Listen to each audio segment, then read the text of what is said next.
UP के रास्ते बंगाल, उड़ीसा, बिहार पहुंच रही हैं नकली दवाएं। एसटीएफ और एफएसडीए की पड़ताल में खुलासा। हिमाचल में बन रही नकली दवाएं उत्तर प्रदेश के रास्ते पश्चिम बंगाल, उड़ीसा, बिहार, आंध्र प्रदेश सहित अन्य राज्यों में पहुंच रही हैं। इस कारोबार में आगरा, लखनऊ, वाराणसी, गोरखपुर सहित अन्य महानगरों की दवा मंडी के कई व्यापारी संलिप्त हैं। अब इस नेटवर्क को तोड़ने के लिए एसटीएफ और एफएसडीए ने संयुक्त रूप से मुहिम शुरू की है। प्रदेश में करीब 70,989 थोक एवं 1,05,700 फुटकर दवा कारोबारी हैं। हर दिन 50 करोड़ से ज्यादा का कारोबार होता है। ऐसे में दवा कारोबारियों के बीच नकली दवा का नेटवर्क तैयार हो गया है। यह नेटवर्क नामचीन कंपनियों के ब्रांड नेम से मिलते जुलते नाम वाली दवाएं तैयार कर उत्तर प्रदेश के रास्ते विभिन्न राज्यों तक पहुंचा रहा है। नवंबर और दिसंबर 2022 में नोएडा में नकली दवा बनाने की कंपनी पकड़ी गई। इसके आधार पर हुई पड़ताल में नकली दवा का नेटवर्क होने की जानकारी मिली थी। इस बीच वाराणसी में एसटीएफ के एडिशनल एसपी विनोद कुमार सिंह के नेतृत्व में करीब 7 करोड़ की दवा की खेप पकड़ी गई।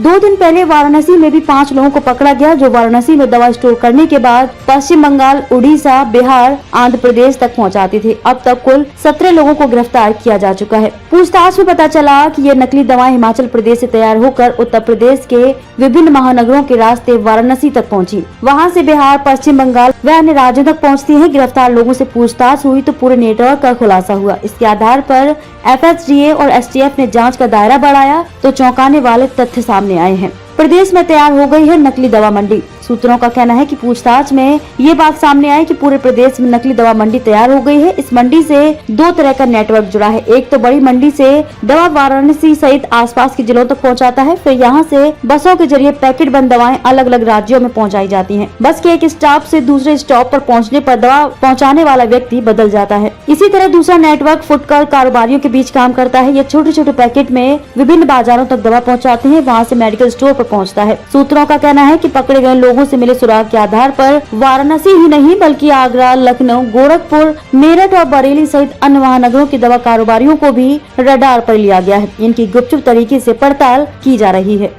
ब्रांडेड से कम कीमत पर बेचते हैं दवा। ब्रांडेड दवा के नाम से मिलती जुलती दवाएं सस्ती दर पर दी जाती हैं। जो ब्रांडेड दवा 50 रुपए की मिलती है तो उसकी नकली दवा 30 से 40 रुपए में उपलब्ध कराई जा रही है। सूत्रों का कहना है कि नकली दवा कारोबार में मेडिकल और इंजीनियर से लेकर इंटरमीडिएट डिग्रीधारी तक शामिल हैं। सभी को उनके काम के हिसाब से रुपए मिलते हैं। यही वजह है कि इस गिरोह के सदस्य पुलिस और एफएसडीए की पहुँच से दूर रहते हैं।